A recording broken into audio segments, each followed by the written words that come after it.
Hey, what's going on, guys? So today I'm going to show you how to uninstall apps on your Fire Stick. So what you want to do is you want to go down to the settings,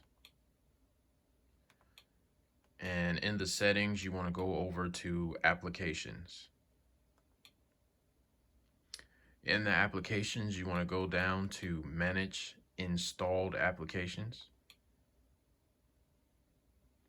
And then in here you will find the applications that you have downloaded on your Fire Stick. So as you can see, I have Disney Plus right here installed. So what you want to do is you want to click on it, and then you want to go down to uninstall. Now, I don't want to uninstall this on mine, but all you have to do is click uninstall, and it'll bring up a dialog asking you if you are sure if you want to uninstall it. And then if you are sure, just go ahead and uninstall it.